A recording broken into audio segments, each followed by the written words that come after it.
আচ্ছা, আমরা আজকে যে এক্সপেরিমেন্টটা করবো ওটা হচ্ছে একটা ইলেকট্রনের চার্জ ভার্সেস মাসের যে রেশিও বা এটার স্পেসিফিক চার্জও বলে, স্পেসিফিক চার্জ ডেনসিটিও বলে, এটার ভ্যালুটা আমরা বের করার চেষ্টা করবো। আচ্ছা, বের করার জন্য আমাদের যে জিনিসটা লাগবে, প্রথমে এটা হচ্ছে আমার ক্যাথোড। আমি জাস্ট সহজে বোঝার সুবিধার্থে এইভাবে আঁকছি আর কি। ক্যাথোডের মধ্যে এটা হচ্ছে আমার ফিলামেন্ট, যেটাকে আমরা হিট করবো আর কি। এই ফিলামেন্টটাকে হিট করলে কী হবে, ইলেকট্রনগুলো এনার্জেটিক অবস্থায় পৌঁছাবে এবং এটা ইমিট হবে আর কি। ইলেকট্রন ইমিট হওয়ার একটা সিচুয়েশন ক্রিয়েট হবে।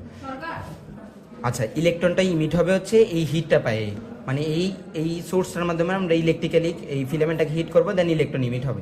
এইবার এই যে ইলেকট্রন বিমটা ইমিট হবে বা অনেকগুলো ইলেকট্রন ইমিট হবে, ওইটাকে আমি একটা ভ্যালোসিটি দেওয়ার জন্য বা অ্যাক্সেলারেট করার জন্য আমি এখানে একটা পটেনশিয়াল ইউজ করব। এটা হচ্ছে অ্যানোড প্রান্ত, এটা হচ্ছে ক্যাথোড প্রান্ত। এই দুইটার মধ্যে আমি একটা পটেনশিয়াল অ্যাপ্লাই করব, যাতে করে ওই পটেনশিয়ালটাই একটা ওয়ার্ক করবে। এই যে আমি যদি দেখাই ফর্মুলাটা, যে এই প্রান্তের আর এই প্রান্তের মধ্যে পটেনশিয়াল ডিফারেন্স হচ্ছে বি, আর ওইটা কার উপরে অ্যাপ্লাই হচ্ছে, একটা চার্জ, যার চার্জ হচ্ছে ই। তাইলে যতটুকু ওয়ার্ক করবে ওটা হচ্ছে ইভি। এই ওয়ার্কটা পাবে হচ্ছে ইলেকট্রন কাইনেটিক এনার্জি হিসাবে হাফ এম বি স্কোয়ার। এটা হচ্ছে ইলেকট্রনের ভ্যালোসিটি, আর এটা হচ্ছে potential difference between cathode and, এটা হচ্ছে অ্যানোড, এটা হচ্ছে ক্যাথোড। ঠিক আছে, তাহলে এই ফর্মুলাটা আমাদের লাগবে প্রথমে ই বাই এমটা বের করার জন্য। এটা হচ্ছে এইখানে, এটা হচ্ছে অ্যাক্সিলারেট হয়ে এই যে এইখান দিয়ে ইলেকট্রনটা বের হবে আর কি। এটা আমি এইখানে আনছি, এই যে এই পাশে ইলেকট্রনটা মাত্র বের হয়েছে, অ্যানোড ক্যাথোড থেকে অ্যানোড হয়ে আসছে আর কি। এখন এইখানে আছে আমার দুইটা ফিল্ড, একটা হচ্ছে ইলেকট্রিক ফিল্ড, এই যে এই প্লাস থেকে মাইনাসের দিকে, আর আরেকটা হচ্ছে ম্যাগনেটিক ফিল্ড, যেটা আমি দেখাইছি যে আমার পেপারের ইনসাইডের দিকে আর কি, ম্যাগনেটিক ফিল্ডটা দেখানোর স্বার্থে। এখন এই ইলেকট্রিক ফিল্ডের উপরে একটা ফোর্স অ্যাপ্লাই করবে, কোনো একটা চার্জ যদি ইলেকট্রিক ফিল্ডে আসে, তার উপরে যে ফোর্সটা হয় এটা হচ্ছে ই। আর ম্যাগনেটিক ফিল্ড যে ফোর্সটা অ্যাপ্লাই করবে এটা হচ্ছে electric force on charge electron. আর ম্যাগনেটিক ফোর্স যেটা হবে ওটা হচ্ছে E V V sine theta. এই থিটাটা কি, থিটাটা হচ্ছে ম্যাগনেটিক ফিল্ড যেই ডিরেকশন, ম্যাগনেটিক ফিল্ড যেই ডিরেকশনে কাজ করতেছে ওইটার সাথে ইলেকট্রনের যে ভ্যালোসিটি বা ওই চার্জটার যে ভ্যালোসিটি তার অ্যাঙ্গেলটা, এখানে হচ্ছে আমাদের অ্যাঙ্গেলটা 90, তাই ফোর্সটা হবে ইভিবি। এখন আমরা আমাদের এক্সপেরিমেন্টে যেটা করবো ওটা হচ্ছে এই ফোর্সটাকে অ্যাবসেন্ট করে ফেলবো। আমরা দেখবো যে কীভাবে অ্যাবসেন্ট করি, কিন্তু এটারে আমরা জিরো করে দিব, যে এখানে ইলেকট্রিক ফিল্ডটা জিরো করে দিব। এটা কীভাবে করা যায় আমি বলে দিই, তারপরে যে আমরা কী করব, এখান থেকে এখানে ইন্টারকানেক্ট করব। এখানে আমি একটা ভোল্টেজ দিব, এখানে ইন্টারকানেক্ট করবো। তার মানে এখানে যদি 100 ভোল্ট হয়ে থাকে এক্সাম্পল স্বরূপ, এখানেও 100 ভোল্ট, তার মানে ভোল্টেজের কোনো ডিফারেন্স নাই। আর ইলেকট্রিক ফিল্ডটাই হচ্ছে আমার ভোল্টেজ ডিফারেন্স ডিভাইডেড বাই আর। এখন যদি ভোল্টেজের ডিফারেন্স না থাকে ওইখানে ইলেকট্রিক ফিল্ড হয় জিরো। তার মানে আমি এখানে ইলেকট্রিক ফিল্ডটা প্রথমে অ্যাবসেন্ট করবো, নাইলে আমরা যে এক্সপেরিমেন্ট করবো ওইটাতে করতে পারবো না, ওইভাবে সার্কুলার শেপটা পাবো না। এবার এটা অ্যাবসেন্ট হয়ে গেলে যেটা হবে, শুধু থাকবে ম্যাগনেটিক ফিল্ড। তখন ইলেকট্রনটার উপরে যে ফোর্সটা হবে ওটা হচ্ছে ই ভি বি। আর আরেকটা জিনিস বলার, ওটা হচ্ছে এটার যে ভেক্টর ফর্মটা ছিল এই ফোর্সটার, ওটা হচ্ছে E into V vector cross B vector. এবং আমরা জানি যে কোনো একটা ভেক্টর যদি দুইটা ভেক্টরের ক্রস গুণফল থেকে আসে, যে এইখানের ফোর্স ভেক্টরটা এই দুইটা ভেক্টরের ক্রস গুণফল থেকে আসছে, তাইলে এই ভেক্টরটার ডিরেকশন অবশ্যই এই দুইটা ভেক্টরের পারপেন্ডিকুলার হবে, এটার পারপেন্ডিকুলারও হবে, এটার পারপেন্ডিকুলারও হবে। তার মানে হচ্ছে ফোর্স ভেক্টরটা সবসময় এই ভেলোসিটি ভেক্টরের পারপেন্ডিকুলার হবে, এবং এই যে ম্যাগনেটিক ফিল্ড আছে ওটার পারপেন্ডিকুলার হবে।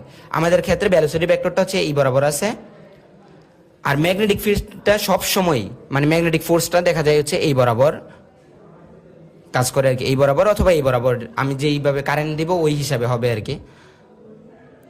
মানে এটার সাথে পারপেন্ডিকুলার হবে, আর ফিল্ড তো ইনসাইডে আছে ওটার সাথে অলরেডি পারপেন্ডিকুলার আছে, তাইলে আমি যে কার্ভটা পাবো রাফলি এরকম একটা সার্কেলের মতো পাবো।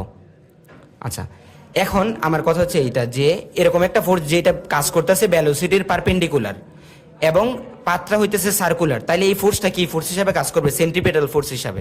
কারণ যদি সার্কুলার মোশনে মুভ করতে হয় অবশ্যই একটা ফোর্সের দরকার হয় যেটা সেন্টারের দিকে কাজ করবে, ওই ফোর্সটাই আমরা বলি সেন্ট্রিপেটাল। তাহলে এইখানে সেন্ট্রিপেটাল ফোর্সটাকে ওটা হচ্ছে ইভিবি বা ম্যাগনেটিক ফোর্স যেটা আছে। আর আমরা জানি সেন্ট্রিপিটাল ফোর্স সমান হচ্ছে M V square divided by R. এই আরটা হচ্ছে যেই সার্কুলার পথটাতে মুভ করবে ইলেকট্রনটা তার রেডিয়াস। এখান থেকে আমি যদি ভ্যালোসিটিটা বের করি ওইটা পাবো হচ্ছে ইভি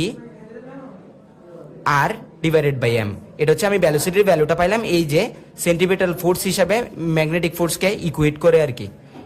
এইবার এই ভ্যালোসিটির ভ্যালুটা যদি আমি এইখানে নিয়ে বসাই দেই, এই যে এইখানে আমি E into V equals to half M V square equals to হবে হচ্ছে E square B square R by M square.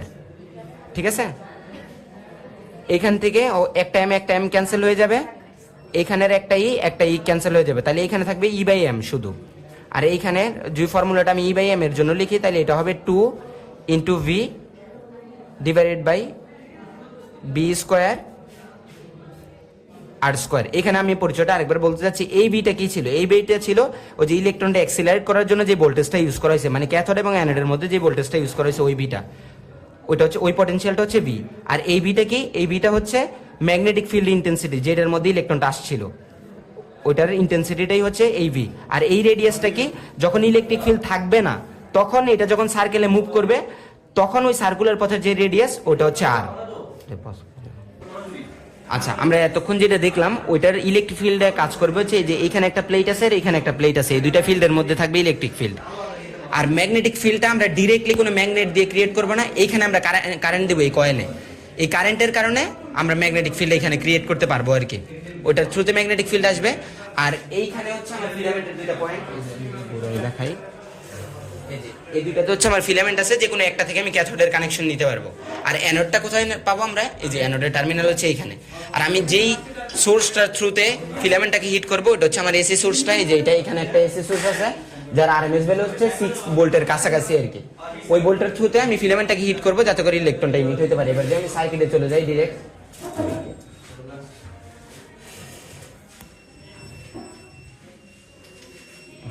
এখন আমার প্রথম কাজ হচ্ছে আমি চাচ্ছি ইলেকট্রিক ফিল্ডটাকে অ্যাবসেন্ট করতে। তার মানে আমি আগে এটাকে ইন্টারকানেক্ট করে দেব এই দুটো পার্ট, ঠিক আছে? এরপরে এইখান থেকে কারেন্টটা যাতে ওইটাতে যাইতে পারে, এই জন্য এইখান থেকে এখানে 2A যেখানে লেখা আছে এখান থেকে ওইটা 2A তে আমি ইন্টারকানেক্ট করে দেব যাতে এটা থেকে ওইটাতে কারেন্ট যাইতে পারে।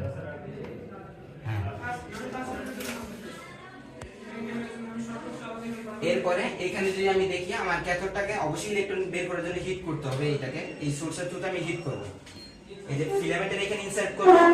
আর ক্যাথোড আর অ্যানোডের মধ্যে যে ভোল্টেজটা আমি অ্যাপ্লাই করতে চাবো, ক্যাথোডে আমার ওই ভোল্টেজের এক প্রান্ত, এই যে এটার নেগেটিভটাও আমার এইখানে দিতে হবে আর কি, ক্যাথোডের মধ্যে যে কোনো একটাতে। এটাতেও দিতে পারবে, এটাতেও দিতে পারবে, এটা কোনো বাধ্যবাধকতা নাই। এই যে এটা, তার মানে আমার এতটুকু কানেকশন হয়েছে যে আমার যে ক্যাথোডে হিট করার জন্য যে সোর্স দেওয়া দরকার ওইটা দিছি, এবং ক্যাথোডের মধ্যে যে এইখান থেকে এটা থেকে যেই ভোল্টেজটার থ্রুতে আমি অ্যাক্সিলারেট করব, অ্যানোড আর ক্যাথোডের মধ্যে ভোল্টেজটা অ্যাপ্লাই করে এখানে ক্যাথোডেরটা দিয়ে দিছি। অ্যানোডেরটা শুধু আমার দেয়া লাগবে এই যে এইখানে পজিটিভ থেকে এখানে অ্যানোডে আমি দিয়ে দিছি। অ্যানোডে ভোল্টেজ দেওয়া আমার হয়ে গেছে। এখন আমার যেটা বাকি আছে ওটা হচ্ছে অ্যানোডের এই ভোল্টেজটা আমার এখানে আনতে হবে যাতে এখানে দুইটাতে সেম ভোল্টেজ থাকে এবং ইলেকট্রিক ফিল্ড জিরো থাকে, জিরো হয় আর কি। আচ্ছা, এখন আমি ম্যাগনেটিক ফিল্ডটা ক্রিয়েট করে নিই। তাহলে ম্যাগনেটিক ফিল্ডটা ক্রিয়েট করার জন্য এই সোর্স থেকে আমি এখানে কারেন্ট দেব, এটা পজিটিভ থেকে আমি এইটার পজিটিভ আনলাম 500 মিলি অ্যাম্পিয়ারে। আমাদের কারেন্টটা মোটামুটি এই রেঞ্জে থাকবে দেখে আমরা 500তে লাগাইছি। দেন এটার এক প্রান্ত থেকে নেগেটিভটা থেকে আমি এইখানে 320 দিচ্ছি,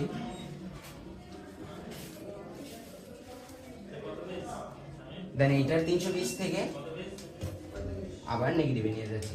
এখানে আমি কি করলাম? কিছুই করি নাই, জাস্ট এখানে পজিটিভ থেকে কারেন্টটা কত এটা মাপার জন্য এখানে আমরা রিডিং দেখব, আর অ্যাকচুয়ালি মাপার জন্য আমরা এই অ্যামিটারটা ইউজ করব। পজিটিভের সাথে প্রথমে পজিটিভ দিব, দেন ওই পজিটিভটা থেকে তো কারেন্টটা এখানে যাইতে হবে, দেন ওই নেগেটিভ আরেকটা প্রান্ত যেটা আছে ওইটা থেকে কারেন্ট আমি এখানে নিছি। আর যেহেতু এখানে ইন্টারকানেক্ট করে দিয়েছিলাম তার মানে এই পাতেও কারেন্টটা আসবে। আসার পরে এখান থেকে কারেন্টটা তো আবার নেগেটিভে নিতে হবে, ওইখান থেকে কারেন্টটা আমি আবার নেগেটিভে নিয়ে গেছি। এখন আমি যদি রিডিং নেওয়ার জন্য আমার মানে যতটুকু করা দরকার সার্কিট অতটুকু করা শেষ। এখন আমি যদি লাইনটা দিই, রিডিংটা নিব, ওইটা হচ্ছে প্রথমে আমি অ্যানোড ভোল্টেজটা মানে যেটা থ্রুতে ইলেকট্রনটাকে অ্যাক্সিলারেট করতেছিলাম ওই ভোল্টেজটা আমরা রাখছি এখন 2.1, এটারে আমি 1.5 এ যদি নিয়ে আসি 1.3 1.5 অ্যানোড ভোল্টেজ 1.5 রাখলাম। এরপরে আমার নোট হচ্ছে যে এইখানের কারেন্টটা কত এটা যদি আমি নোট করি, এখানে লাগাইছি হচ্ছে আমি 500 মিলি অ্যাম্পিয়ার, তার মানে এইখানে আছে আমার 500 মিলি অ্যাম্পিয়ার। তাহলে 0 থেকে 1 এর মধ্যে 100 মিলি অ্যাম্পিয়ার, এখানে এইটুকুর মধ্যে 200, দেন 300 400 500 মিলি অ্যাম্পিয়ার। এখন তাহলে আমাদের কারেন্ট আছে 100 মিলি অ্যাম্পিয়ারের মতো। এটা হচ্ছে ওই কারেন্টটা যার থ্রুতে আমি ম্যাগনেটিক ফিল্ডের ইন্টেন্সিটিটা বের করব, ওই কারেন্টটা হচ্ছে এইটা। তাহলে এটাও আমার নোট করতে হবে। আর এখন আমি যে কানেকশনটা দিছি এটা যদি আমি ডিরেক্ট বলে থাকি, এরপরে আমি জাস্ট যখন রিভার্স করবো এটাকে আমরা বলবো রিভার্স কানেকশন। এখন ডিরেক্টের জন্য আমরা কিসের পার্ট নিব, ওটা হচ্ছে এইখানে y ইকুয়ালস টু 1 একটা হরাইজন্টাল লাইন আছে, এই যে এরকম, নিচেও আরেকটা আছে। y যখন 1 তখন x এর ভ্যালুটা কত এটা আমাদের লাগবে। এটা কেন লাগবে? এটা লাগবে হচ্ছে আমার রেডিয়াসটা বের করার জন্য y এবং x এর ভ্যালুটা লাগবে। তাহলে y যখন 1 তখন x এর ভ্যালুটা আমাদের প্রায় 7 পয়েন্ট সামথিং, 7.1 এর মতো। হ্যাঁ, 7.1 এর মতো। এরপরে আমি আবার জাস্ট এটাকে রিভার্স করব। এটাকে রিভার্স করার সাথে সাথে আমার এটাকেও রিভার্স করতে হবে, নাইলে ডিফ্লেকশন আমি পাবো না এখানে। কারণ এখানে মাইনাসের সাথে মাইনাস থাকতে হবে, প্লাসের সাথে প্লাস থাকতে হবে, তাইলে আমি অ্যামিটারে ঠিকভাবে রিডিং পাবো। এই যে এখন আমার কার্ভটাও ডিফ্লেক্টেড হয়ে গেছে। একটু সার্কুলার বানানোর জন্য আমি কারেন্টটা চেঞ্জ করে নিতে পারি, ওটা নিয়ে কোনো সমস্যা নেই। যে এখন মোটামুটি আসছে। এখন জাস্ট আমি ওই রিডিংটা নিব আর কি, যে 6 যখন 1 তখন ইয়ারটার কত, ওইটা হচ্ছে 5। আচ্ছা, আমি একটু শুরুতে কারেন্টটা চেঞ্জ করি না, কিন্তু পরেরটাতে কারেন্ট চেঞ্জ করাতে রিডিংটা একটু চেঞ্জ হয়ে গেছে আর কি। জাস্ট এতটুকু। আমরা সেম কারেন্টের জন্যই দুইটার ক্ষেত্রে y ইকুয়ালস টু যখন 1 তখন x এরটা নিব। ডিরেক্টেও y ইকুয়ালস টু 1 এর জন্য x কত ওইটা নিব, আর রিভার্সেও y ইকুয়ালস টু 1 এর জন্য x কত ওইটা নিব। দেন ওইটার থ্রুতে আমরা যদি টেবিলে তাকাই তাহলে রেডিয়াসটা বের করা দেখতে পারবো আর কি। এই যে y এবং x এর মাধ্যমে আমি এখান থেকে রেডিয়াসটা বের করব, যে x square plus y square divided by 2y, এটার মাধ্যমে রেডিয়াসটা বের করব। আর ওই যে কারেন্টটা আমি পাইলাম এখান থেকে, ওই কারেন্টের মাধ্যমে আমি বের করব হচ্ছে ম্যাগনেটিক ফিল্ড ইন্টেন্সিটিটা। ওটা ক্যালকুলেশনে দেখলে বুঝতে পারবো যে এইখান থেকে আমি ডিফারেন্ট কারেন্টের জন্য ম্যাগনেটিক ফিল্ড ইন্টেন্সিটিটা কতগুলো বের করে নিছি আমার প্রতিটা রিডিং এর জন্য। এরপরে আমি E/m এর যে ফর্মুলা, ওইখানে কি কি ছিল? অ্যানোড ভোল্টেজ ছিল, মানে এই ভোল্টেজটা, পাশাপাশি ছিল হচ্ছে ম্যাগনেটিক ফিল্ড ইন্টেন্সিটি যেটা আমি বের করলাম, পাশাপাশি ছিল রেডিয়াস অফ দ্য সার্কেল, ওইটা আমি বের করলাম। দেন এগুলোর থ্রুতে আমি E/m এর ভ্যালু বের করবো। এটা হচ্ছে একটা ফিক্সড অ্যানোড ভোল্টেজের জন্য। এরপরে আমি আবার এই অ্যানোড ভোল্টেজটাকে যদি 1.8 নেই, তার মানে 1800 ভোল্ট হইলো।